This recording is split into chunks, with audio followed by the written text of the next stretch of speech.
knows best. Hi, friends, and welcome back to Brenna Knows Best. I'm your host, Brenna Berg. Hi, how are you guys? Happy Friday! Can I tell you what I'm annoyed about right now?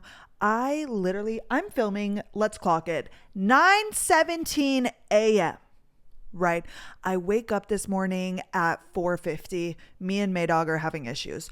We go to the couch and basically I just wait until the sun comes up. That way I can go on my walk because I have a very busy day. And before I tell you about said day, it is like one of those annoying ass influencer like, oh, I have this and this and this. So I'm just warning you, it's like not anything super pressing, but it's still a busy day nonetheless, right? I wake up, I sit on the couch. Oh, something that we need to talk about.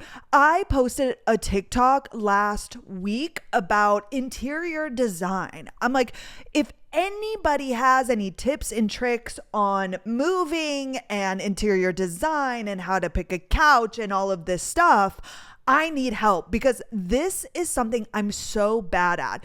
I can tell you when I'm looking at something if it looks good, right? Like I'm not an idiot. I have some sort of style, kind of, but I cannot put it together myself. I can go on Pinterest, I can pick things, but it's still hard, like especially because I'm really trying to, with the space, which we still have not secured the home, and we'll get into that later, but I'm like 95% sure that everything's good and we'll sign the lease hopefully today.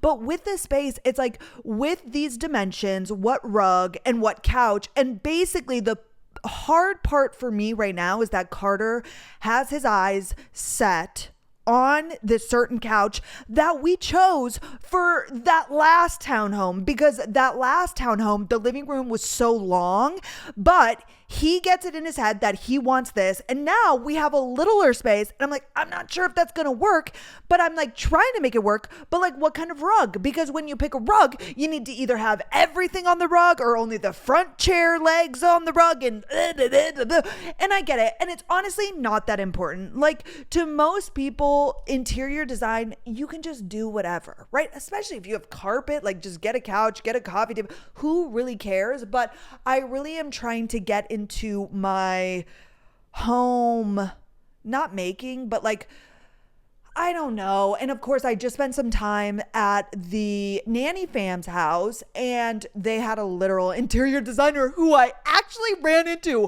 which is so funny. I stayed with the kids. We'll have a whole recap. I'm just jumping right into today, but I stayed with the kids Thursday to Saturday, and I shit you not, I go to Central Market on Sunday morning to get groceries, and I'm walking and I see Carolina, and Carolina is one of the head designers. Well, she founded Pulp. If you look up Pulp Design Studio, I think it's just Pulp Design, Pulp, P-U-L-P. It's here in Dallas. However, her partner, Beth, is in Oregon or Washington. But basically, they founded Pulp, and it's like an interior design firm. And I don't know on the scale, like how big it is, but they're incredible. I spent so much time with them because, as you know, with the nanny fam, I met them as the house. Like I did a walkthrough of the house when I first met nanny fam, but nanny mom took me over to the house, and the marble island top, it might not actually be marble, but it was just placed, if I'm not mistaken, because she had a hissy fit because it was supposed to be like 13 feet, or it was supposed to be like 14 feet, and it was like 13 feet and like 8 inches, but like she could tell and she was not happy. But basically, like the appliances weren't even in yet. It was like very much kind of bare bones. It was built, but like it was not painted. The finishes, the appliances, like that all still needed to happen. Therefore, she was still very heavily working with Carolina at Pulp, because basically we had Chris from Rosewood Builders who built the house. That is the obviously bones of the house. But then he had to kind of work with Carolina because I think Carolina was the one who picked like the colors of the cabinets and the handles. Well, Nanny Mom did, but like it's kind of all together, right? Like those sorts of things. And then Carolina also furnished the home. And basically the only furniture that Nanny Fam had was from their apartment in Manhattan, which I'm sure was like 1,500 square feet, maybe more. I think it was a 3-bed, 2.5 bath, if I'm not mistaken. I mean, it was Nanny Mom, Nanny Dad, kids, 2 kids, 1 girl, 1 boy, as you guys know. And then they also had a live-in nanny. Therefore, I'm not sure if it was 3, maybe it was actually 4 bedrooms. However, still kind of a small space. Even if it was 2,000 square feet, this home is like 7,000 square feet. There's the living room, the kitchen, the dining room, the entryway, office, bedroom, washer and dry room, closet hers, closet his, bathroom, primary bedroom, hallway, upstairs, kid 1 bedroom, kid 2 bedroom, playroom, gym, and extra bedroom, right? A ton more space. And basically they kind of refurnished like the whole thing, and Carolina picked out all of those with Nanny Mom, of course. Again, anywho, when I first met them, I was like heavily in this project and I was constantly going to Pulp to pick things up or to get the fabric samples. That way Nanny Mom could look at them. Like I was with them a lot. And then once we finally moved into the home, they were there that like very first week, because we obviously on move-in day brought in their old stuff, but then Carolina had 2 days where everything was getting delivered, like all of the new stuff, right? Like they plan all of that out. That got brought in. Then they come in and design with all of like the accent pieces, because like the shelving, like they picked all of the main furniture, but then like the coffee table books. And I remember Carolina, like it was a whole day affair, like placing everything and like asking Nanny Mom, like, do you like this? Do you like that? It was like a whole thing. And then we had this whole fiasco where the paint had a recall. It literally, I don't know if I ever told you this, because maybe on TikTok, but all of the cabinets in Nanny Fam's house are like not black, but like a dark gray black sort of color. And I'm telling you, like in the kitchen, there's like the under cabinet. So like 2 sets and then the island, the panel of the fridge. Like it's one of those fridges where like it has the same exact sort of finish as like the cupboards above. Then there's like, oh, I didn't even say this, the other rooms, Nanny Mom's office, and then like the butler station and pantry. All of it is black. Also, the dining room has a like credenza that has the same black paint. And then upstairs, the kids' playroom, they have like this huge built-in shelving on 2 sides, 2 whole walls, the black paint. I'm just calling it black. It's like a dark color. Well, we realized, because one of my jobs that I did was I cut all of the liners, and this was news to me. I had never heard of such a thing, and this probably seems dumb because even my best friend Natalie, I was with her not that long ago and we were moving stuff because they're moving literally this weekend. Natalie is out of town. She's in LA running a dance intensive, and so her boyfriend, fiance, Ryan, is moving himself, like it's just him, and they're moving into a house. I told him that we're here and we would help. They have movers, but still, like, you know, there's always something that goes wrong and you're doing this and that. Anywho, but basically in cupboards, you can put like liners. And I think a lot of people do this to like either protect, honestly, probably both the cupboard and your dishes. Like, you know, I think there are different kinds. There's like a softer material, or there's like the plasticky, and basically you just, in every single cupboard, you put down this sort of like liner. I think I'm calling it incorrectly. That also wasn't a sentence. What do you call the liners in cupboards? Maybe it just is called liners, shelf liners, and drawer liners. Liners in cupboards are commonly called shelf liners or drawer liners. These are typically made of materials like plastic or rubber and are placed on shelves and in drawers to protect the surface and prevent items from sliding around. I had never heard of this. In North Dakota, we're not using liners, or my family is not. It's like one of those things because it was expensive. I got ours, or like nanny fams, from At Home, and I had to get so many rolls because I'm telling you, not only is there the kitchen, there's the butler's kitchen and pantry, like so many shelves, right? I went to At Home. I think I had to go multiple times because like you get them in a roll. I had to get so many, like it was so much. It costed a lot. And then it took me all day because when we moved in, they didn't get new plates at the time. They now have recently gotten new plates. I noticed when I was there, but at that time they hadn't. And we put them all in the shelves. Like we weren't going to wait, right? So I had to like take everything out and then line them and put everything in. Well, I'm trying to remember how it got brought to our attention. Oh, well, no, did I put liners in that? I think I also put liners in the credenza because over in the, is that what that's called? Credenza? I don't even, oh my gosh, y'all. And honestly, before I met the nanny fam, like all of these things I knew nothing about. Like all of these, I feel like a credenza is like a rich person thing. There are like so many of this stupid bullshits that like I'd never heard of. What? Hello? Is a credenza, for those who don't know, because I wouldn't have even known what a credenza is. Oh, I'm actually so mistaken. They do have a credenza, but that's not what that's called. A credenza is a low, wide piece of furniture typically used for storage that often features sliding or unhinged doors and a smooth top. Actually, I think it still might be considered a credenza. They have a credenza on one side. She bought that way later. But basically, it's kind of like a bar situation, like area. You go into the dining room and it's like floor to ceiling windows and it's like 20-foot ceilings. But on one wall, it has on the bottom, so it has a sink. And then I think there's an ice box. No, actually there's not an ice box.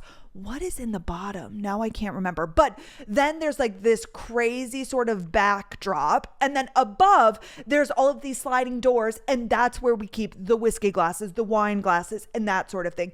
And I definitely did put liners in there now that I'm thinking about it. But I don't think I did at first. And this is how we realized that. We would go over and grab like a wine glass or whatever. And all of a sudden, it was like sticking. Like when you would grab it, it would kind of like, you would have to really pull it. And it was like, what the hell is going on?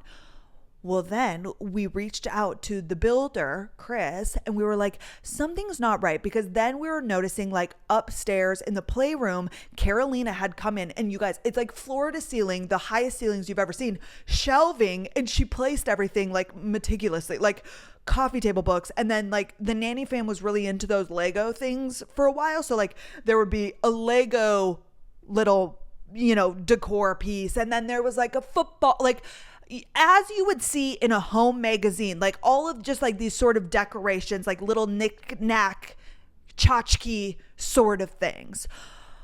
Well, all of that, like especially the coffee table books, because it would be like a book and then something would be on top of it. There was one where I like tried to move it and it like literally took off the paint, and I'm like, what the fuck? And this is like brand new, right? Well, we speak to Chris, and it turns out that this paint had something wrong with it. There was like this recall because it's like sticky. It's not drying completely. Everything is stuck. And not only that, y'all, they needed to come in and repaint. And I'm telling you, it's like so much of the house. It's like the dining, the kitchen, the pantry, the butler's kitchen, the upstairs, both of the shelvings. It's on two separate walls. The kids' is, or maybe, nanny dad's closet. So like his walk-in closet had these shelves and the little benches. It was like so much. And therefore, like they're fully living in here now. We have to take all of this stuff off. And Carolina, we had a date on the calendar that their team comes in. And I think this was this was like a one-day affair, but it was like the whole entire day. They bring in their like huge photographer man, and it's like a whole team, and Beth flew in. That way they can organize things correctly and make sure that the photos are like, because they're like going in magazines and stuff. And this date was on the calendar. Therefore, I had to take everything off the shelves. This was all my job. When something needed to be done, this was my job. I needed to take everything off the shelves, but I needed to remember where it went. So like, oh my gosh, Nanny Dad's office. Oh my gosh, that was the one that almost killed me. Nanny Dad's office. Oh my gosh, see, how am I forgetting? His office is like a full room and he has the same ceilings as the dining room. And the reason that they're like 20-foot ceilings is because these parts of the houses don't have the second floor. I mean, it's high ceilings everywhere, but I think these are abnormally high. And in Nanny Dad's office, his desk is built into the wall, one of the side walls. So like in the center is the desk, and then all around it from the ground to the high ceiling are bookshelves. So like up until waist high on the left and right side of the desk is cabinets, and there's like a printer in there. So those have doors. But then from like hip high and up, it's all of these shelves, and we put, oh my gosh, PTSD. How do I forget about all of these things? Nanny Dad reads a lot, and there are a lot of books that he wanted to keep. I had to take a ton of books to Half Price Books, and this was the first time I was introduced to Half Price Books. But like, his bookshelves were either full of books, and of course Carolina came in that first day and like meticulously, like it was a whole, probably took her like 2 hours to like place everything, because there's a certain, you know, like actual interior designer people, like there's a certain way that everything needs to go. And then he has a Michigan helmet, and then like he has a gun that he wants to be displayed, and like this and that. But it's like, y'all, so many shelves. I had to, when the paint got recalled because it was the black paint in there, I had to take all of it down. So I had to take photos of everything, and then I had to take down the books. But like, I couldn't just like throw all of the books together, because I would have never been able to put them back, right? So I had to like place them in certain places. Meanwhile, like Nanny Dad needs to work, right? He would go into the office at this point because he was doing something different at that time. He had an office. Well, he has an office again, but there's a point in the middle where he didn't, and he only worked from home. But I asked him to go into the office, and I took photos of everything. And like, y'all, I couldn't even reach. Like, I'm standing on the thing. Like, oh my gosh. And Nanny Mom was full-time working. Like, it was just me, y'all. It was crazy. I had to take it down. And then by that point, we had to get the painters back in. And it took the painters like 3 days. And then we had to wait for it to dry. And then they wanted to make sure. So like the house was in disarray. But the kitchen, I had to take all of those liners out, and then like also place those with the plates and everything, because every single cabinet is a different size, and I had to cut these. It like seems so stupid, but it like was 2 weeks of my life that were like, it was just so annoying. It was just so tedious. But anywho, how did we even get here? I don't know, but they repainted. I redid the liners. I think I got here because I was talking about the credenza and the liners. I actually have no idea. I literally have no idea. I think all of that to say is I worked hand in hand with Carolina, because I had to put all of her shit back together in these shelves and on the bookcases. And oh, it's an art. It's an art. And most people won't have to like do that and do what I did. But it was just like, of course, and Nanny Mom was pissed. But like, how were they supposed to know that the paint was going to get recalled? It was a disaster.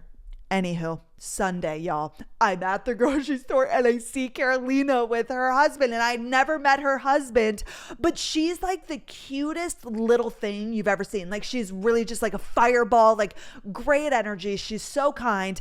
And I spent so much time with her, and she introduced me to her husband, and we just like chatted. I also hate seeing people in the grocery store, because I hate when people are in the way. And like, I was trying to be, you know, self-conscious or like aware of who's around me, but I wanted to like sit and chat with her. And I was like, oh my gosh, I actually was just with the kids, and I had never seen the Modern Luxury magazine with the house in it. So Nanny Fams, this was like an issue from late 2023. And where the fuck was I? I guess I think, did I quit in the end of 2023. I must have just missed it, or I must have forgotten about it. But I was going through magazines. That was honestly one of the best parts about staying with the kids. They get every magazine, like Modern Luxury and all of the Dallas ones and the Restoration Hardware. And honestly, I spent a lot of time just going through all of that. But I saw that there was like a 2-page edit of the nanny fam's house in this Modern Luxury. And I was telling her, I was like, that's amazing. And then she told me, oh, that might be confidential information. Anyways, they're coming out with something and it's going to be great. It's not coming out until late next year. Yeah, I don't think I should say that just in the off chance that this gets around. However, I saw Carolina. Let's back it up. Holy fuck, y'all. Today. I'm not sure how we got there. Actually, I'm so sorry. The ADD goes crazy. I don't actually know if I have ADD, but like there's no way that I don't.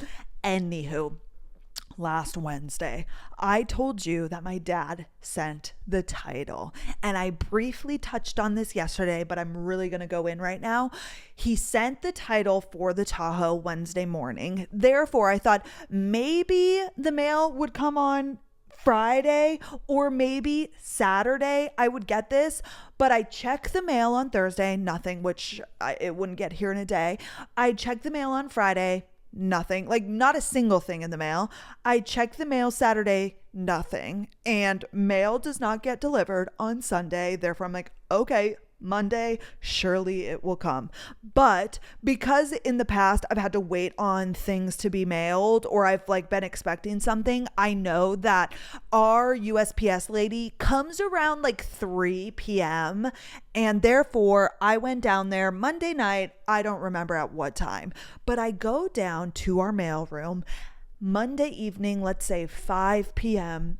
and there's a sticker above, and there's a few of them because if you don't live in an apartment, it's typically just this room and then there's just like tons of metal mailboxes, right? There's like 5 different panels of mailboxes, and right above ours is this tiny little post-it that says, actually, let me pull up the exact verbiage. Not that it really matters, but I just like don't want to spread misinformation. Okay, it's a blue little post-it sticker. Mail is held until further notice. And then at the bottom, it says asterisk, mailboxes broken into. And I'm thinking, oh, our property put this up. Like, what the fuck? And of course, the first place I went is mailboxes broken into, which is so odd. Like, what are you doing breaking into a mailbox? But like, did somebody break in and take all of the mail? And now my title is God knows where? That could still be the case. I'm not really sure, but this is Monday night. The leasing agents are gone. I can't ask what this means. I can't go get my mail. Like, I'm thinking that the leasing agents put this sticky note and that they're holding our mail, and therefore I just need to go to them, right? Well, as we know, on Tuesdays and Thursdays, my leasing agents aren't here, which is so fucking stupid. Why are you closed any day? Just have somebody here. Have a like, oh, I can't. And like, typically I wouldn't get that upset, but like now so many things have happened at this complex that it's like, and every time I have to deal with these people, they are so stupid, no offense. And so it's so frustrating. And prime example. So Tuesday, I'm like, okay, well, I can't go talk to them. So I'll go down Wednesday morning, which was yesterday, 2 days ago now, when you're listening to this. Wednesday morning at 10 a.m. when they get here, I walk in and there's a girl that I've like never seen before sitting at one of the desks. And I'm like, what's going on with the mail? And she looks at me and she's like, what do you mean?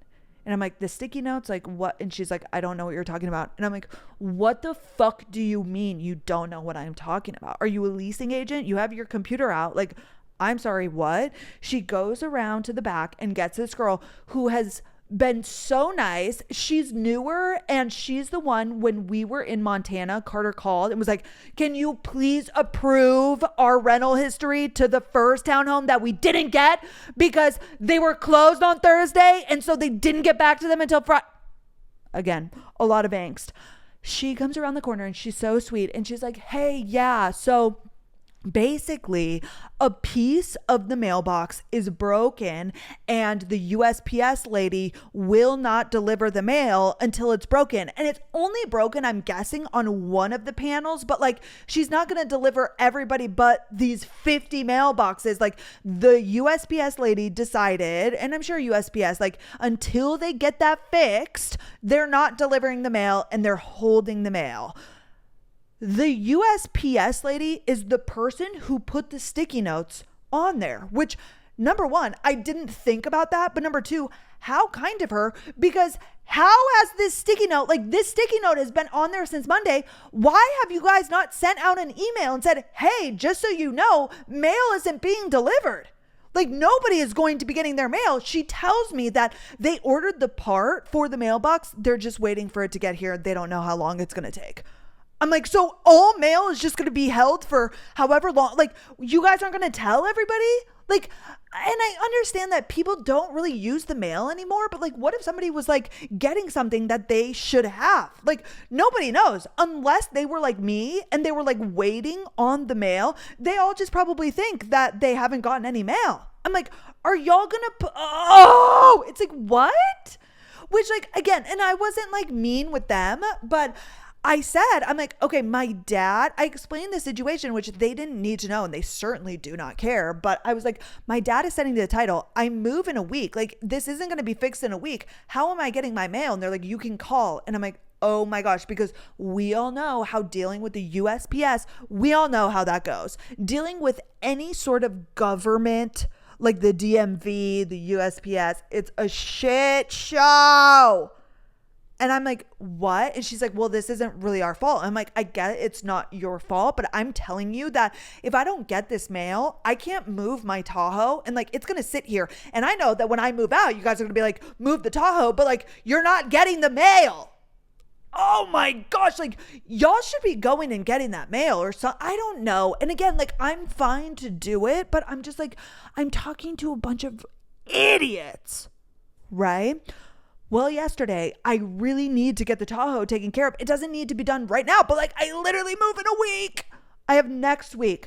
I walk because I didn't have the car. Carter had the car to the local USPS because after I was on the phone for over 45 minutes, not even speaking to anybody, I couldn't get answers because you know, if you've ever dealt with the USPS, that your mail is held at some sort of location, but it's never like easy. It's never like the one closest to you because it has to be housed in like a big facility wherever it comes out of. And it just depends on what zip code you're in. I remember when I lived at the mansion with May, they stuccoed the house. They like redid the outside and made it stucco. And therefore they had to cover the mailbox with like, just like kind of a saran wrap situation. But during that time, they stopped delivering the mail because they couldn't put it in the slot. It was like an old school house. So it was one of those slots that just goes right into the house. I remember that I had to go way out to bumfuck. I mean, it wasn't that far, but it was like in the middle of like the most random place I had ever been to pick up my mail because at that time I was also waiting on something. My dad had done something to do with the car. Oh, I know what it was. The nanny fam moved in and I needed the toll tag because I was going to start driving them to school. And I didn't have a toll tag up until that point because I never needed to. But to get to their school, I needed to go on the toll. And therefore, I had to go and pick it up. I couldn't wait. Oh my gosh. Anywho, I walk over a mile yesterday because I couldn't. I'm like, regardless, I have a good feeling that the mail isn't going to be at this location, but at least they can tell me where it is. Like, I'm not sitting on the phone for 45 minutes. I'll go and get my steps in. It's a mile away. It's hot out. It'll be great. I walk on over and oh my gosh. How did I forget about this? Oh my gosh, this is part of the saga. I walk in and of course, a USPS, it's busy as fuck. It was like 1 p.m. There's so many people in line, but I knew this going into it. I'm like, I'm going to stand in line, even if it's a simple question. Like, I get that. And I allotted for that. I'm like, I have nothing but time in the world. I'm going to sit here in this line. Right? Well, some other people did not like that. And they certainly did not plan for that. A brawl almost broke out. Okay, let me paint the scene. I'm standing in line and there's probably 4 people in front of me and 4 people behind me. And actually, I was only in there for like 5 to 10 minutes at this point, but I'm guessing the people in front of me had been standing there a bit longer. There was a girl being helped by a man employee of the USPS, and that was it. He was the only one at the desk. And first, okay, this older woman, actually probably when I started, there were 6 people in front of me. This older woman just kind of like huffs and then she takes her big box and she walks out. I'm guessing she'd been there a while. I've dealt with the USPS in the past, not with something like this, but like delivering mail or dropping something off or what have you, getting something done. And it just takes a long time. And the employees are slow, but you never know what they're dealing with. It just is what it is. Like, this is what it's like. I know that. I shit you not, you guys, this man, and I did not want to there's no way to explain this story without bringing race into it because this man literally said a slur. But when I tell you I'm the only white person in there, which is like not something I would typically take account of. But this man, he's in front of me. He's probably my height. Again, a person of color. I don't want to say anything incorrectly, but like literally, you guys, all of a sudden out of nowhere starts popping the fuck off. He's like, fuck you guys. Like, this is taking so long. Da, da, da. And then I'm not sure, and none of us are sure if he was talking to the man, like the employee or the woman being helped. Again, all people of color, all African American, every single person in there, the 4 people in front of me, the people behind me, like I'm telling you, everybody, and this is relevant because at the end, this woman, she killed me. He didn't say the N-word, but he called one of them. Again, we don't really even know who he was mad at, if it was the girl that was like getting something shipped or it was the employee, but called them, I'm not going to say yet, but like an animal. Right? That like, this is like so inappropriate and so not okay. But he like is spazzing out, right? And like is like, fuck you guys, this is taking so fucking long. He's like huffing and puffing. He walks right past me because he was in front of me, right? He starts walking to the door and he's like still screaming. And then he says the slur, like he calls them, whoever, a name. And the literal USPS employee goes, fuck you. I'm like, oh my God. And he's like an older gentleman. And like the girl being helped turns around. Like nobody can tell who he's really speaking to or who he called the name. I guess the man behind the desk thought it was him, or he was just standing up for the girl. Again, none of us know. But like literally he walks out. He's like still screaming as he goes out. I was like, after the man at the desk said, fuck you, I'm like, oh my God, a fight is going to break out. Like something's going to happen. He's going to turn back around. But he left. The girl behind me, there was this woman. And she's like, was he not the same color? Like, is he not the same color as us? Because he like said the slur, but he is also like a person of color. But she was like, she's like, did I hear that correctly? Because like, if I'm not mistaken, that guy was the same. She was like making a joke out of it. And I was like, oh my, and I didn't feel appropriate to like say anything because that's none of my business. But everybody was like, oh my gosh, looking around, and a couple people like laughed at what the woman said, but we all were just kind of on edge. And then, well, there's like the main desk, and then there's this part on the side where like if you're dropping off a package or if you have mail being held, like you can go to this little, it's one of those like half door things where the top kind of opens up but the bottom stays. And there was a girl helping somebody, and the line was like, at this point there's like probably 12 of us in here in line, and it hadn't moved. And again, I had only been there for like 5 to 10 minutes, but like I'm guessing it had been a while if like that guy had the freak out and the other woman left. And then I think after that guy left, somebody else left. Like it was just like a whole thing. And she's like, if you're doing this or this, like I can help you. And I just, before I got out of line, I was like, if my mail is being held, like I'm not sure if it's here. And she's like, yeah, come on over. And I'm like, thank you so much. And she's like, what's your address? And then I give her my address, and she's like, yeah, wrong location. And I'm like, I figured as much, but I was on the phone. And she tells me what place, what USPS to go to. And I don't have the car. It's like 3 miles, but like in a not great area. I'm like, okay, I'll go and do this tomorrow. I wake up this morning, I go on my walk, I then get back at 7:30, and Tom Thumb opens at 7, and we have a dinner tonight with Carter's firm at one of the girls' houses. So like they're hosting at their house, and therefore I wanted to bring an orchid because I just feel like we're going to their house. Like that's the kind thing to do. And I wanted to get that, but I have a busy day today, which we'll get into. And therefore I was like, I'm going to go right away. Carter was still at the gym. I just hop down, I get in the car, I drive to Tom Thumb, I get an orchid, and then I get us some protein shakes because they're going to be out for delivery today from Costco, but we ran out. And I come back home, and then Carter's in the shower, or he had just gotten out. He gets ready. I take him, and then the USPS that I needed to go to this morning was open at 8:30, or so it says online. I drop Carter off, and again, like this is in like a really not good area. Like it's just horrible vibes.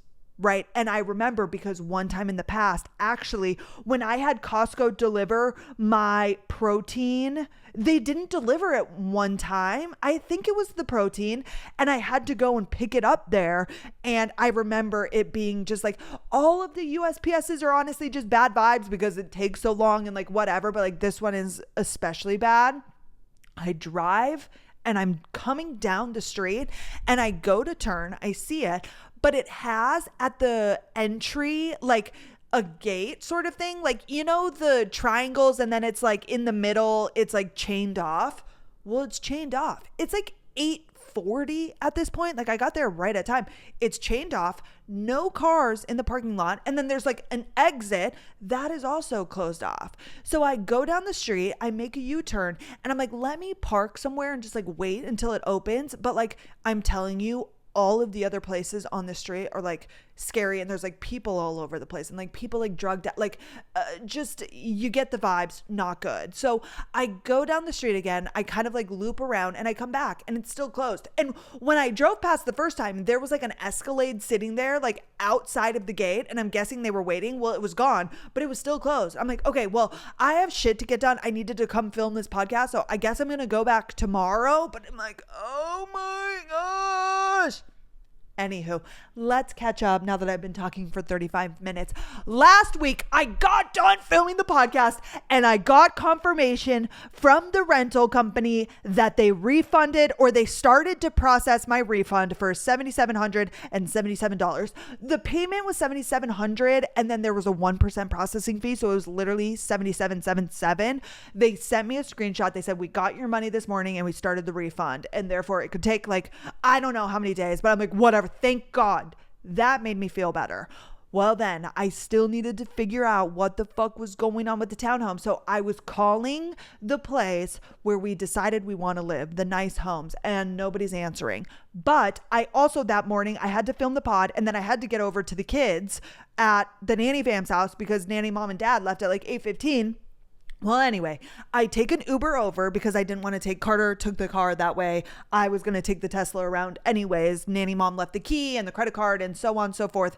And I get over there and it's so good to see the kids. The best part, obviously, like I love the family. Like they are going to be in our lives forever. They're incredible. The kids are great. I hadn't seen Nanny Girl since, I guess she was at her dad's birthday party, but like she was with her friends. I haven't gotten like quality time with her in so long, and it was so great. We played so much Rummy Cube. The four of us went and played pickleball at like one of these pickleball facilities. I took Nanny Boy. Oh my gosh. I took Nanny Boy. He's 15. He got his permit like a month ago. Not even.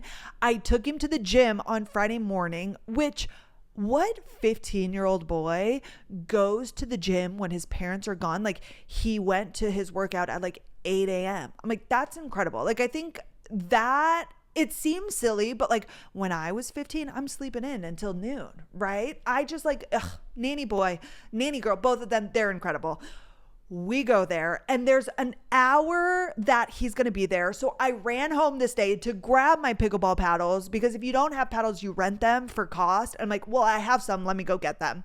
I go and get them and then I come back and nanny boy had been begging me to drive. And I'm like, that really freaks me out kind of. Like this man has been on the road for 3 weeks and we're in the Tesla, which on one hand, Teslas are so safe because they have all of these mechanisms. Like it'll stop you if like you're coming close to a crash, which like you would have to be right up on a car, but it makes noises, it beeps, it like shows you if somebody's close. Like there are all of these things that like the Tesla does that make you feel, and like also The fact that Tesla's like, if you've never been in one, they speed up like on a dime. And therefore, like if you're ever in a pinch and you need to maneuver, like you can just speed up so quickly. Like there are a lot of things that like just make me feel the most safe I've ever felt. But even so, nanny boy, I'm like, oh my God, this 15-year-old. But I'm like, okay, just like don't get on the highway and let's just take this route home. So we actually we went to Central Market. He wanted to get sushi. It's literally 9 a.m. and he wanted sushi. I'm like, whatever. We drive, or he drives. And honestly, I had no notes. Like he did great. He's looking, he's doing, I like didn't want to like coach him. He knows, right? Unless he's doing something horrible or bad, but he was great. We pull into the parking lot. He did, however, we were going down one of the lanes or like the parking lot aisles where if you're going down this way, you know, you just pull into the right and they're diagonal. But if you were coming the opposite way, they had those spots on the other side. If you get what I'm saying, like, you know how some parking aisles, like it'll be diagonal for you to go, like you can only go one way down that aisle. And then they typically like zigzag, like the next one will be up and then the next one's down. Well, this was one where both people could go, but that means like the diagonals are different on each side. Well, he tried to go to the left, but like the diagonal is like pointed at us. And I'm like, I was just going to say his name, but I'm like, but don't do that. I'm like, it's fine. Like it's not busy. It's 9 a.m. on a Friday, but I'm like, to move the car, like just go into one of these diagonals. And typically like the people coming our direction, like that's for them. You know what I mean? But other than that, I mean, it was no big deal. And then we go in, we grab the sushi, and then he drives us home. And what happened the rest of that day? Yeah, we played Rummy Cube. Nanny girl had a sleepover the night before. So Thursday I got there and with the homes, I could not get a hold of my girl at the place where I want to live. And I'm like, what the fuck? Right? I have her number. It's not even ringing. I'm like, what's going on?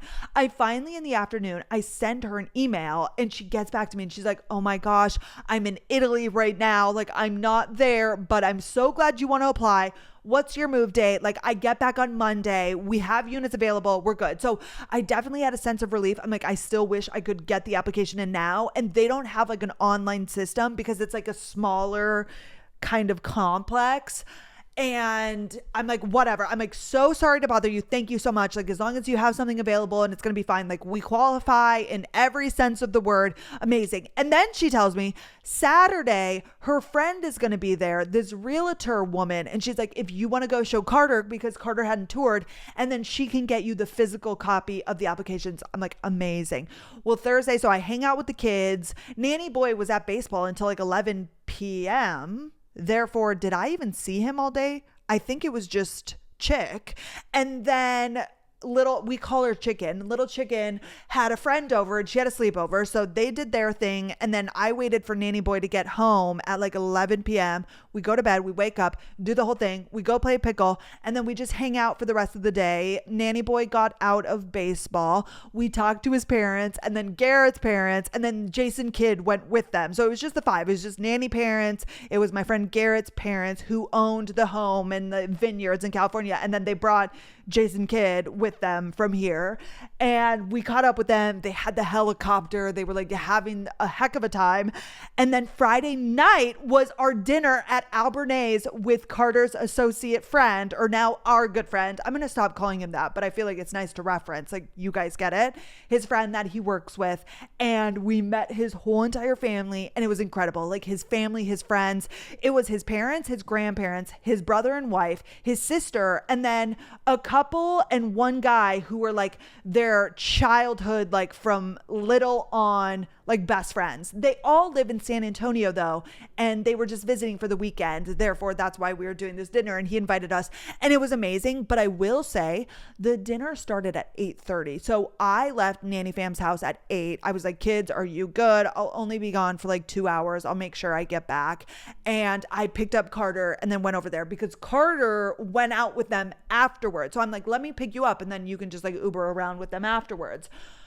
Well, I pick him up. We get there at 8:30. We're the first ones there, of course. And Albernays, because it was like 8:30, most people were already there. Like other people, it was so busy. It's a Friday night. It was so loud and like so overstimulating. And then we're meeting all of these people for the first time. And I'm like, oh my gosh. Like it was just kind of overwhelming. And then we sat down and I really wanted Carter to sit next to his friend. But he's like, no, you sit there because we'll talk no matter what. So it's me. It's Carter on my right. Then this guy, the childhood friend, his wife is across from him, the guy, and then across from me is our friend's sister, and then it's the wife of the brother, the grandparents are at the other end, and then back on my side is his parents, and then it's his girlfriend, it's him, and then it's me. So like I'm between Carter and his friend, which like obviously I get along with his friend, but like I can't even talk to his girlfriend who like I really enjoy because she's on the other side. Like we were kind of talking behind him, but again, it was so loud. And then like these new people, and there's like so many like people talking, and it was amazing. And like I love getting together, and it's is what it is, but I also was like, I can only be here for like 2 hours. Like I need to get out of here. But anyways, and then Carter walked me out. I got the car from valet, and then they went out after. So they got the check, and then they went to a few bars, like all of the young people. I think the parents and grandparents went home. But Carter was out until like 2 a.m. And I think he drank. Well, he definitely drank. I don't know how much. I obviously went home and just like went straight to bed. Nanny boy waited up for me, which was like so fresh. And then yeah, I woke up, and then Carter called me at some point. It was like, oh, he's like, I haven't felt this way in a while, which I don't think, again, he drank that much, but we don't ever drink. So I think you're going to be a little bit, he wasn't like hungover, but just like tired and like that, like laggy feeling. And then Saturday he comes and picks me up, me and the kids. Actually, they wanted to take me to this place called Sugar and Sage. It's like a little bakery and coffee shop on Lover's Lane, and it was so cute, and the coffee was so good, and we got a ton of treats. Like the nanny fam is all about like, they love hosting and taking you to places. And we went and picked it up, and then we got home, and then we FaceTimed nanny, mom and dad. They were about to head over to the tarmac and get on the plane and come back. But well, actually that's not true. They weren't coming back for a few hours later, but we FaceTimed them, and we were eating like all of these goodies and had the coffee. And then Carter showed up, and he got to say hi to everybody. And then we went over to the townhomes. We toured them, and Carter fell in love. He's like, this is perfect, amazing. The realtor like didn't really know anything because she doesn't work there. She was just kind of filling in for the girl who is the property manager. And I think some people were picking up their keys to move in, and therefore she needed to be there. But we got the physical application. I went home immediately, filled it out, sent it back. But again, like it wouldn't be processed until the main girl got back. But then that was it. Carter was not feeling his best, so we just hung out the rest of the day. And then Sunday, we went to the mall, and I think that was really it. Did we do anything else? No, I think we went to North Park. And then just kind of hung out. Monday rolls around, and I reach out to the realtor because I feel bad bothering this girl who's on vacation. And I'm like, do you know what time she's getting back? And she's like, actually, I think she'll be on the plane all day, but she'll get back tonight, and then everything will get processed. And she's like, it all should be executed by the end of the week. Well, the girl calls me, the property manager, the girl that will like be there most of the time when I'm there. She calls Tuesday and was like, hey, got your application. I'm so excited. Like, so glad that you guys decided to move here. I'm going to send you the links to the background check. This is where you pay the $75 application fee. And then this will run like the credit in the background. And then once that's finalized, I'll send over the leases and you'll be good to go. And we caught up, and I'm like, thank you so much. I'm so sorry that I was bothering you. And that was that. And therefore I'm pretty sure we're moving in. It's still not for certain, and we move like next weekend. I think we're gonna make August 2nd the move-in date. That way we can go there with like maybe little things, and then set up like AT&T and the electricity and like all of that sort of stuff. And then Monday we need to be out of here, but that's when I'll have movers. I still haven't gotten them because I don't even know the address, because I don't know which unit we're getting like until I get the lease. So I also haven't been able to order the couch And like I said at the beginning, me and Carter, I don't think I really touched on this last week. We went to Living Spaces and Carter fell in love with the couch. But again, it was for the old space. Well, I'm still trying to make it work. Oh, and did I say all of this? Like, do I literally have amnesia? I made that TikTok talking about designer things and a girl messaged, a sweet, sweet girl. And she was like, hi, Brenna, like I'm an interior designer student and I would love to help you with this if like you're genuinely like interested. I messaged her or she messaged me and then I'm like, can we talk on Instagram because that's easier? And she messaged me and she's like, I actually need to do this like for my school and therefore you're like helping me because I need to like have real life examples. And I'm like, oh my gosh. So she put together, I explained that this is the couch Carter really wants. And then I have this coffee table that I really want to keep because I bought it and it wasn't cheap and I love it. But like, I'm having a hard time figuring it out because Carter's couch is like a U shape, but the inside is too small for the coffee table. So I'm like, what the fuck? I just was like going back and forth and I was having so many issues. I'm like, can you please help me? I'm like, I've come to terms with the fact and I've told Carter like the U just like, it doesn't make sense for the space really as like, it's just hard. And again, I don't have this brain. And she's like, no problem. I'll give you a few options.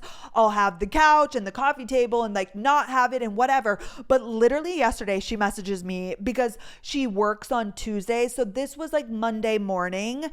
And then yesterday, Wednesday, she sent me like a PDF screenshot,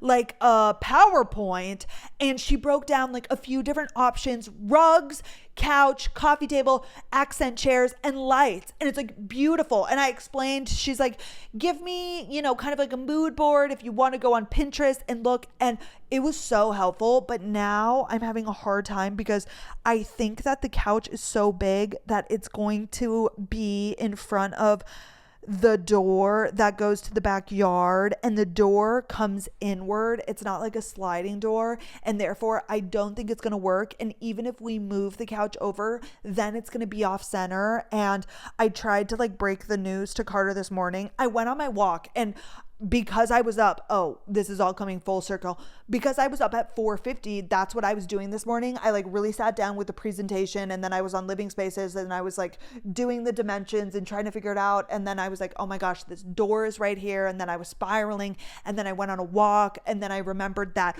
while we were at Living Spaces, there was this couch that had recliners that he really liked. But when we were looking at it, we were looking at like an L-shaped one and it's just so like big and clunky. But the staging of the homes online of the place we're moving, none of them show a sectional. It's always like a 3-seater and then the rug and like 2 accent chairs on each side. Because if you do have a sectional, because you walk in, there's the kitchen and the kitchen opens up into the living room. And then at the end of the living room is the door that goes to the backyard. And therefore, with the interior design brain in mind, you never want, like if you have an L-shaped couch, you don't want the L part to be when you're walking in because you want it to be open. Like there is a rhyme and reason and like rhythm to interior design and things. And therefore the chase, is it chase or chase? That's basically like when a couch has like on one side the extendo part, that way you can like lay. Like if you have a sectional, the chase is like it's one piece, kind of like, or exactly like the couch we have now. We have this end piece that makes the L and it's just like the lounger. That's called a chaise, I believe. And therefore you would want that to be on the outer side, on the other side of like when you walk into the room. That way it's like open, if that makes sense. But that is the door. And the dimensions of this room, like this couch is so big. And even if we cut off a part, which we can because it's a sectional, you can kind of mix and match. If we moved it over, it would be like off center. And then we would only be able to, because if we have the chairs, you would only be able to have like the accent chairs on the other side because you're not going to put them at the end of the chairs. Like that doesn't really make sense. And we have the TV. So you're also not going to do it on the opposite side because like that would be against the TV and that doesn't make sense. Like these are the things that it's like so first world fucking problems, but like I do also like want to have a nice space and I want to be comfortable, and Carter's number one thing is comfortable, but I'm like, if we can't open the back door, like we can't open the back door. And therefore I was on my walk and I was thinking back to all of the couches we sat on at Living Spaces, and the one with the recliner, I'm like, surely that could just be like a 3-seater. We don't have to make it an L, and that way we could just have like the one couch, like no L, no U, just like a regular like love seat, but like 3-seater. I don't know what you call that, but it all reclines. You can have all 3 of them recline, or the outside 2 and the middle one doesn't, but like then you can lay back and it's like the same thing as a chaise, but it's like taking up way less room because obviously it won't be out. And then we could have 2 accent chairs on the side, and that way, like having the 3-seater, that will be smack dab in the middle of the carpet, and there will be plenty of room for the door. And like this is how the staged homes, like when you look up the townhomes online, they're all staged this way. They all just have like the 3-seater and then 2 accent chairs, because again, like I know this is so annoying and you're like, bitch, we do not care, but when you have the chaise, you kind of have to position that on the other side of the rug. That way you can have this accent chair over here, but like if we put it to the right or the left, it's going to be in front of the door, and then we won't be able to open the door all of the way, and like that's not okay. I then came home from my walk this morning and explained that to Carter, and he was like, bitch, I don't care about, because then I started talking about the aesthetics and if we want to host, and he's like, yes, like all of that is correct, but like primarily it's going to be you and that I there, and I want a comfy big sofa, and that's just something that I want. But I'm like, why do you want, like, why does it need to be big? Like, we're renting it. Just again, we had this couch in mind for the last townhome that we're not going with. That was way longer.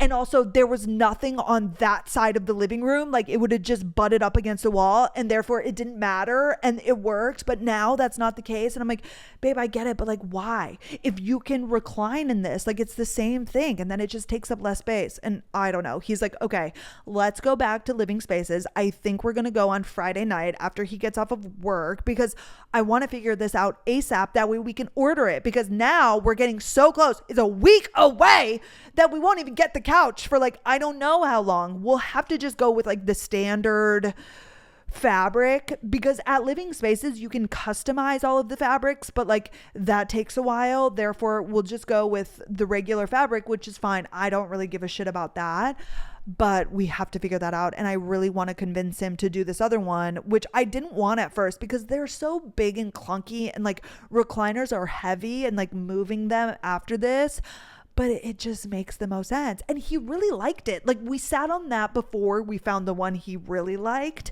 And I'm like, you really liked it? And he's like, I just need to go see it again. And I just need to like, maybe we can make it work. And I'm like, ow!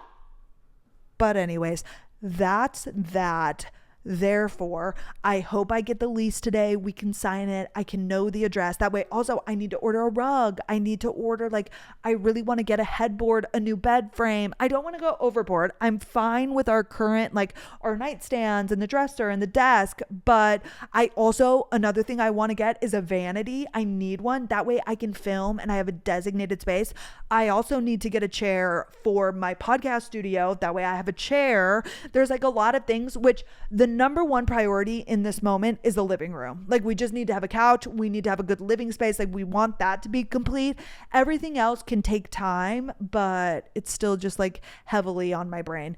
And I want to like get things in there right away. Like I want to put in a Costco order. I want to just like get toilet paper, paper towels, all of the things start to deliver. That way we're just like in there and we're good. Trash bags, you know, like all of those like little things that you need. Obviously we'll take what we have, but like we are getting low on most things. But anywho, that is that. Let me get into your guys' questions. I think I only have 3. Oh my gosh, wait, also 2 more things. That $7,700, it hit my account on Monday, or our account, and that was a big plus. And then I finally spoke to the woman and talked about the townhome. Things were like looking in our favor. The Tahoe, the whole USPS thing, not the end of the world. Again, I'm like being way more dramatic. Oh, also you guys, which I literally, like, I can't say anything. I just cannot. But besides the move, me and Carter are going to have another, like, really big life change in a few weeks. And we'll jump more into that later when I can tell you more.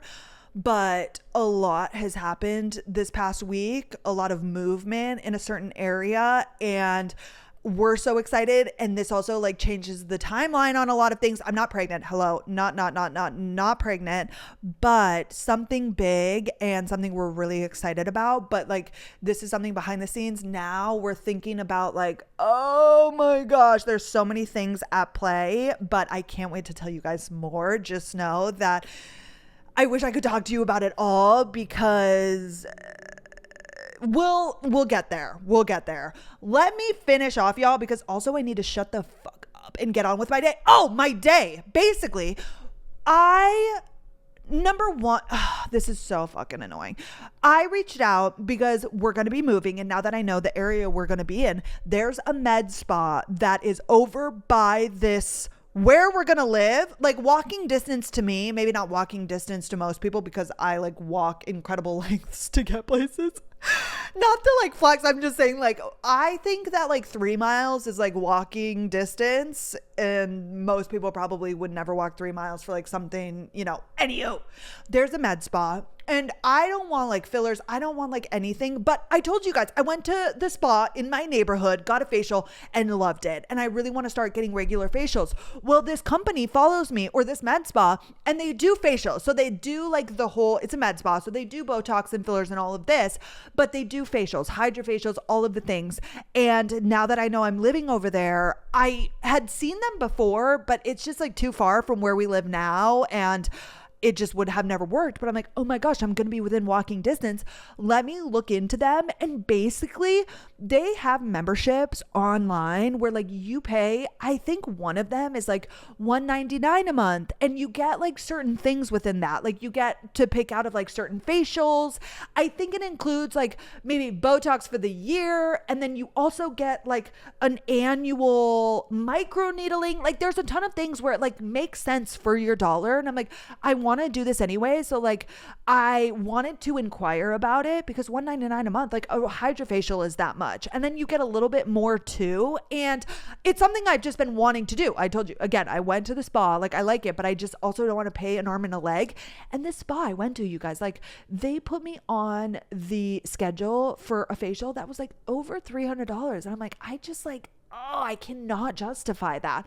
But I wanted to go in and talk to them. And therefore I reached out to them, and they were like, hey, actually on Thursday, we're doing like an event and we're having like bites and drinks. And it's kind of like a whole day of like fun things. They were like, can we get you in a schedule? That way you can meet with like, I think they're going to meet with a nurse practitioner, another girl, and maybe like a marketing girly, because I think they're going to offer me like if I post, which I don't know if I want to do that. Like I see a lot of value in paying for something like this and not having it affiliated just with my social media, but we'll see. I still want to go regardless. I think I'm still going to get that membership regardless.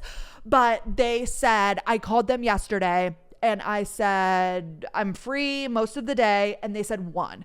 I put that on the calendar, which I filmed this in the morning. Obviously, you guys know that. And then literally yesterday afternoon, the girl who cut my hair before, Lexi, reached out to me on Instagram, and I saw her, I'm pretty sure, before we got engaged. So this was like back in November, maybe October. And we had something on the calendar for February, but then I had to cancel because I don't remember if May was sick or we traveled. Something came up and I wasn't able to go. And I haven't had a haircut since. I literally haven't had a haircut since like October, which is on brand for me. I typically only get 1 haircut a year. However, she reached out and was like, hey, I'm having a content day. Can you come in and be my model? It'll be completely free. And you know me, I love it. Free 99. If it's free, it's for me. And so on and so forth. And I'm like, yes, of course. Like, that's perfect. I'm so sorry I haven't come back in. Like, literally, I haven't even gotten a haircut. I'm not cheating on you. I just like haven't gotten one. And she's like, it's tomorrow. So today, I'm like, Oh my gosh. So I was like, I have this appointment at the med spa, which is just a consult. It's like not even like a facial or anything. I'm just going to talk to these women. But I'm like, that's at 1:15. But I'm like, also, we have this dinner tonight at the girls' house for the firm. I was like, it might be nice to get my hair done. And yeah. So she was like, it's from 11 to 3. And I'm like, okay, do you want me to come before or after? And she's like, does after work? And I'm like, I don't know exactly what time I'll be done, but let's just call it like 2:30 and I can just come directly after. And she's like, perfect. So that's why this morning went to Tom Thumb, got the orchid, because then I went to USPS, or I dropped Carter off, went to USPS. Now I've been filming for over an hour and I still have a little bit to go. I'm going to have to edit this, and then I'm going to have to head to the med spa, and then the haircut, and then I'm gonna pick Carter up and we're gonna run home, and the dinner is at 6. So I'm guessing I'll be there for like almost 2 hours. I'll get done at 4:30, go pick up Carter at 5. We'll come home. I'll just like get in my outfit and then we'll go over there. And therefore, that's my busy day. Okay, you guys, let me answer these questions. This girl, and this one was in, I'm going to say, hi, Cammie, put like full names. So, or maybe she inserted it without names. There's 2 of them. She resubmitted it. Okay, let me just begin. Hi, Brenna. I just wanted to say I enjoy listening to you so much. I originally found you when I was 26 and going through a divorce. I feel like you and I think similarly. And I love hearing about Maydog and Cutie Carter and just your life in general. Love you. Oh my gosh. Okay. My ex-husband dropped the news out of nowhere and asked me for a divorce. Then he asked me to move out within the next 10 days while I was on vacation from work. I figured it all out. I have an amazing apartment and I love my life now.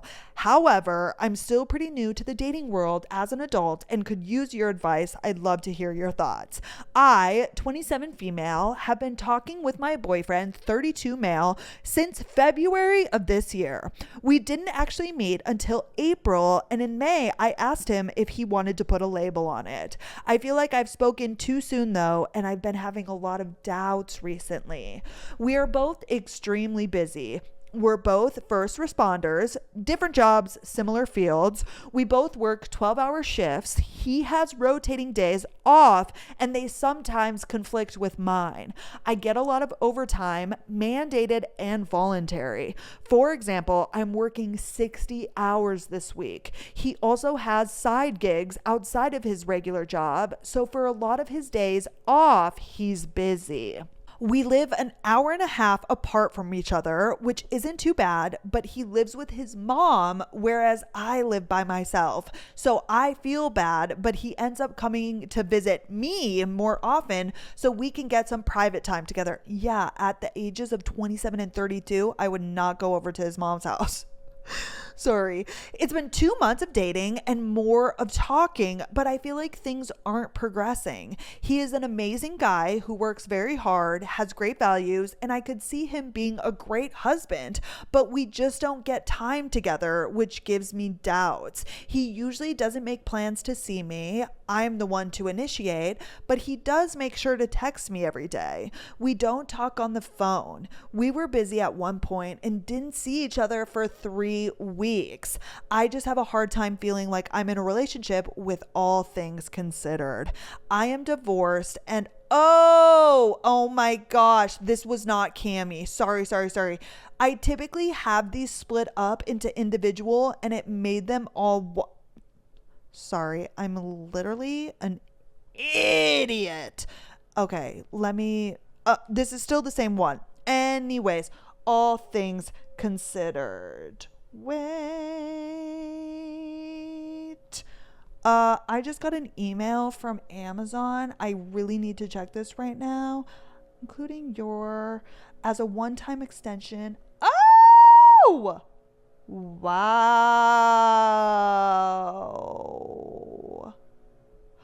Okay, we'll talk about that later. Brenna. Oh! Sorry. Let me get back to this. Do you guys... Anywho. It's been 2 months of dating, blah, blah, blah, blah, blah, blah, blah. Not blah, blah, blah, but like I'm just trying to catch up to where I was. I am divorced. Oh, wait. I just have a hard time feeling like I'm in a relationship with all things considered. I am divorced and was with my ex for 8 years, so I feel like this may play a part in it as well. I'm very much used to being a wife, coming home to someone, taking care of them, and casual dating has been extremely hard for me. I do enjoy his company and both our independent lives, but it's hard to feel like we aren't just friends. It might just be that I'm not used to casual dating though. Should I continue as we have been and enjoy the time we do get, or should I see where it goes, or do we break up?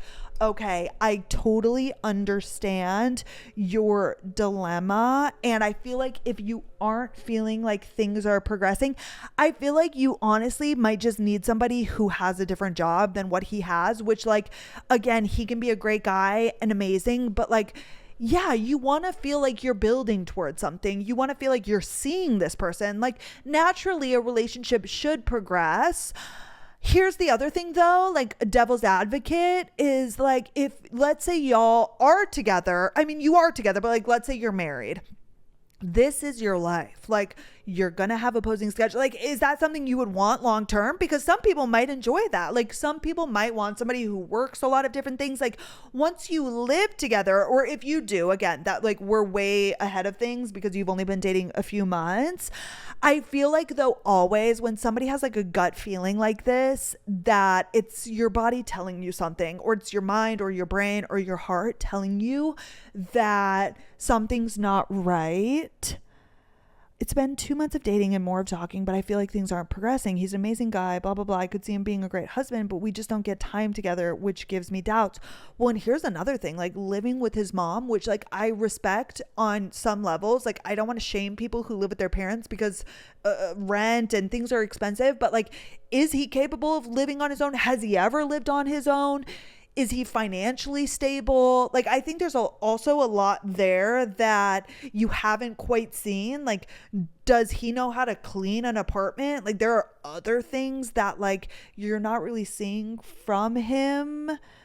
I'm working 60 hours a week. He also has side gigs outside of his regular job. So for a lot of his days, he's busy. Whereas I live by myself. We were busy at one point and didn't see each other for 3 weeks. Yeah, like that's crazy, especially if like you're seriously dating.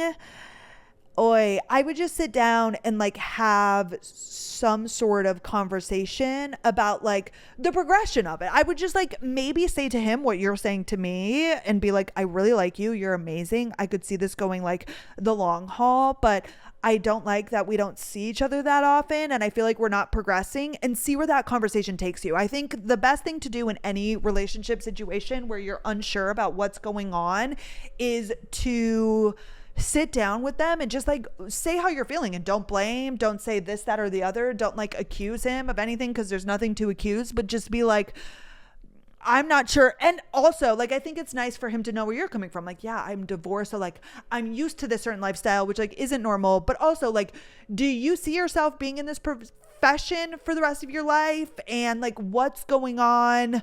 I think there just like are multiple questions you could ask him. And I think just get a temp check on where he is too, because I feel like oftentimes when we feel like something's off, they might be feeling that as well. I don't want to say like break up, because if it's great, like you guys are just busy and you have jobs, and that's great. And it's good that he has a job that he likes and side gigs. Like, I think that's all good things, but you need to assess like what you're okay with in a relationship, like how often you want to see each other, and like if this is going to be the rest of your life. And also ask him like what his thoughts are. I think there's just still a lot to figure out. Okay, next. Hi, Brenna. I love your content and podcast. I'm writing in because I am sure you'll give me good advice. I am 30 years old, and one of my very best friends, 30 male, also happens to be my ex-boyfriend from when we were 23. It was a situationship for years, and then briefly dated until he cheated on me with the mother of his 2 children. We didn't speak for a while, and then eventually made up and have been good friends ever since. He truly is a great friend and one of my best. The issue lays in I can't get over the past or what he did to me. There are no romantic feelings involved this time, but sometimes I'm bothered by the fact that you can treat someone so poorly and then year later Hello, years later, be their friend. It doesn't bother me all the time, but sometimes I do vent and talk about it. He says he's a different person and doesn't need to be reminded of his past, which I do understand, but also I should be allowed to talk about my feelings. I don't want to lose one of my best friends, but also I cannot get over a situation of someone cheating and not sticking up for me in bad situations. What do you think I should do? Help? I would not be friends with that guy. I feel like what is the reason you guys are friends? Like, I get it, you dated and now you're good friends, but like unless you can like get over it, which I'm not saying you should. Hello, what the fuck is wrong with you, Brenna? I'm not saying you should, but like if you can't and it's gonna get brought up, like you guys are, if you're friends, like why are we bringing that, like your hurt is valid and like that's not what I'm trying to say at all, but it's like either you guys are friends and you're completely over that, or like you're not, but then like why are you friends with the person who did you like that? You know what I mean? Like if it were me, I just like would not be friends with that person. I mean, he's got a full life, like he's got 2 kids. It sounds like he's not with the mom. He's gonna start dating like and again, it's fine that you guys dated and are friends, but I feel like also probably being with him and being friends with him brings up those feelings from that time, and that's not good. And I just feel like either also probably therapy could help just like get over that situation. And again, your feelings are valid. Like I'm not trying to say like get over it, but like you know what I mean. But I feel like he probably invokes those feelings because you're seeing him and he did that to you. I just wouldn't be friends with that guy. Like I get again, we get so attached, like he's my best friend. Like how did that even happen? How did you guys become friends again? Like I feel like to me, exes, dating or not, leave them in the past. Like that's just my belief system, because regardless of what happened, I just think like we move forward and like they were a moment in time and they can be a good person and it can be fine, but like they have no place in your future unless, let's say, even still, but like I can understand maybe if you guys went through something super traumatic together, or like God knows, like I get some people have ties to people because, you know, if it's an ex and this was like your ex wife or husband, like there's a lot of history and like, you know, you cannot completely cut people off. Let's say it's like a baby mama or dada. Like I get that, but I still think like there are lines. And I think this guy, like he cheated on you. It was a situationship. Like, why are you guys even friends? Like I would not be friends with that person, especially if it brought up like these negative feelings. Like to me, that would not be worth it. And I would just like, next. You can make other friends. There are so many other people, but that's just me. Okay, you guys, the last one. And this one's a little bit long. This was the one from Cammie. I'm sorry. I thought like it started at the top and then I scrolled to the bottom, but like it had all 3 of the questions in a row. So that's my bad. Okay. Hi, Brenna. Please tell Carter hi and give May some cuddles for me. I love the podcast. It's seriously one of the funniest things I listen to regularly. I need to quit saying regularly. I hate how it goes regularly. Anywho, especially when I'm in the car, I'm always laughing out loud. I wanted to write in with a story and just get your opinion or maybe some validation. Honestly, it's a mix of what would you do and am I crazy for feeling this way? So I'm Cammie, I'm 22 and I go to Colorado State. That's where I met my boyfriend Ross, also 22. We actually met through my friend who was his lab partner. And okay, full honesty, I had hooked up with that friend before, so it's not the cutest how we met story, but here we are 3 years later, still together. I won't graduate until 2027, which is driving me crazy, and Ross is graduating this fall. Now, to the part that's been weighing on me, Ross's family. His parents are divorced and both live in Parker, Colorado, about 2 hours away. His dad, Theo, is remarried to Jem. I don't know if these are real names, but I'm saying them because they're written here. His dad, Theo, is remarried to Jem, and his mom, Clara, has a boyfriend named Drew. Ross also has a 19-year-old stepsister, Ava, and her boyfriend, Noah. Like, if you put all of these names in here, that's crazy. But I respect it. Also 19. Anyway, Ross has told me, usually after he's been drinking, that his dad and stepmom talk badly about me and Ava. Okay, so the kids is the girlfriends or boyfriends. Wait, Ava? Ross also has a 19-year-old stepsister, Ava. Is that his mom's? Why are they talking shit on the girls? I saw it firsthand at Christmas. They were being cold and judgy when Jem's parents came over, and even now, Theo makes rude comments about Noah not having a job or being lazy since he graduated high school a year ago. I get being concerned, but it's constant, and apparently they also talk badly about me, saying I don't have a life plan or I'm not doing anything with myself, which could not be more wrong. Wait, Theo is the dad? Sorry, a lot of names that I'm trying to figure out. Yes, his dad Theo is remarried to Jem. Right, they were being cold and Judd. Okay. Got it. I have a whole plan and I'm working hard toward it. I want to become an occupational therapist, which takes a ton of planning just to even apply. Hello. Oh my God, Brenna, please. I'm like getting nervous about the time. Sorry. Okay, Brenna, be present. It's extremely competitive, and I've already been volunteering and shadowing to get experience, but they act like I'm just floating through life and doing nothing. It's frustrating because they constantly compare me to Ava, who says she wants to be a geneticist, which, okay, cool, but she hasn't done a single thing to move in that direction besides going to college at CU Boulder. Like, why is there so much judgment and trash talking coming from grown adults? Yeah, that's so fucked up. Sorry, I haven't been giving my thoughts. You guys already know how I feel. Why the fuck are grown ass adults talking shit about their kids and their kids' partners? And you guys are like so young, 22 and 19. Like, shut the fuck up. Anywho, I get that they care about their kids, but it still feels over the top. So here's what really pushed me over the edge. Our lease in Fort Collins ended early, and Ross told me I could stay with his dad and stepmom over the summer. That was the plan. But 2 days before I was supposed to move in, I got a text saying, actually, no, I couldn't move in after all.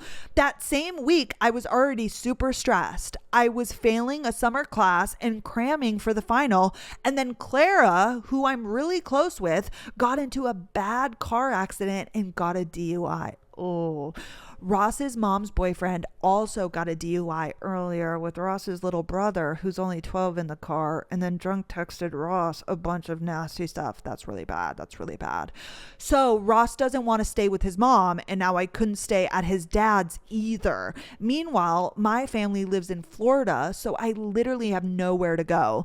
What makes it worse is that Theo has told Ross 3 separate times that it was okay for me to stay, but he never asked Jem. And apparently that sparked one of the biggest fights in their marriage. Jem ended up saying, I'm not their child, so I can't stay during the week, because they made a rule like that for Ava's boyfriend too. But like, that feels like their issue, not mine. Now I'm stuck living at Clara's with Ross's mom's boyfriend around constantly, which drives Ross away. I didn't even feel welcome at Theo and Jem's house before all of this, and now it's even worse. They don't invite me to dinner or include me in anything.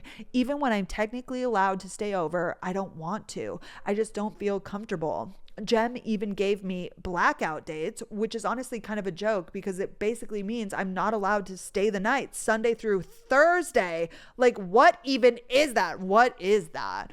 Ross didn't understand why I didn't want to go over there, but now he gets it. He even told his dad that I don't feel welcome, and Theo just didn't get it. But I'm finally moving back into my own place in Fort Collins soon, thank God. So here's my question. Was I wrong for thinking I had a place to stay this summer? No, you were not wrong.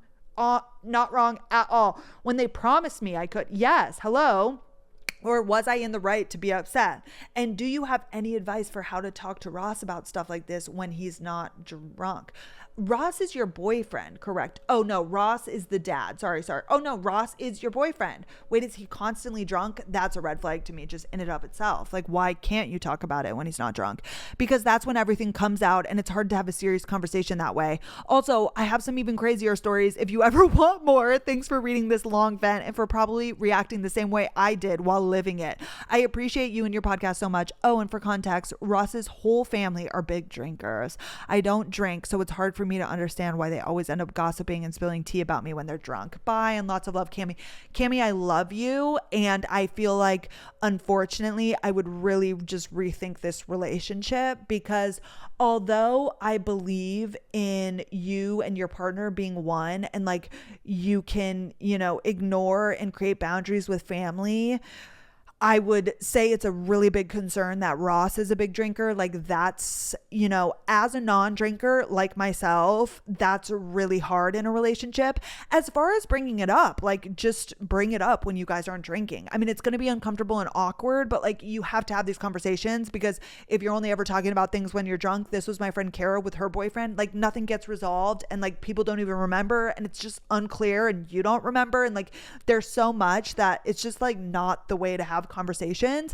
I would bring it up immediately and just kind of express like, what are we doing about this?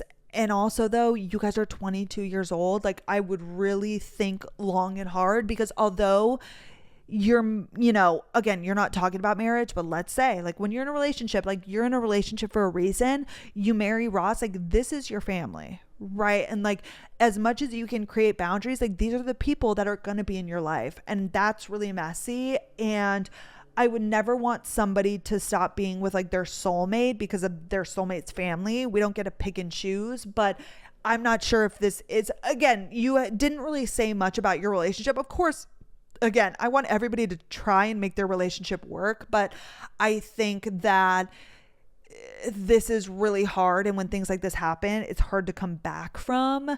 Like that relationship with the in-laws is uncomfortable, and they talk shit, and that's just toxic to be around. And you're so young, and you are choosing that family, and you don't have to. As much as you enjoy this boy Ross, I get it. But also, if all of his family are drinkers, there's a big chance that he's going to be an alcoholic. I think just genetically, and just because that's what he's exposed to. It's my experience. Everybody that I know that had alcoholic parents, it's one way or the other. It's like me, who goes the opposite direction, or like it already sounds like you can't even have conversations with Ross unless he's drunk, which is like a really bad sign. And you guys are so young. And I get it. It's like the college culture, but also then looking at his parents and knowing that they drink, I think it would just like, you need to think long and hard about that. But first things first, you're not wrong at all. They told you they could stay, or his dad did, and he did 3 separate times or multiple times. And then last minute, like that just sucks, especially because you're so young. And like, how hard is it for 2 grown adults to like let you stay at their house? I mean, come on. The talking shit as full blown adults is insane and like so inappropriate, but it makes sense because they're drinking, which is like not an excuse, but like, again, I've seen these things a million times in my day. And I would just like start having conversations with Ross when you're sober, and like figuring out like how you guys are going to create boundaries, and just like express to him, because if he has your back and has your side, and it's like, yeah, that was messed up, and yeah, but like these people aren't going to change. Like you're not even going to be able to change Ross. Not saying that you should, but like his family is his family. Like they are going to be drinkers. They're going to do what they always do, talk shit and like act like this, and you're never going to be able to change those people. And that's why you need to like sit with yourself and think like, is this what I want to be a part of? Yes or no? And that's my advice. Okay, you guys, this was a really long episode. I really got to get going and edit this. I love you guys the most. I hope you have the best weekend. Thank you so much for being here, and I'll see you guys on Monday. Okay, bye guys.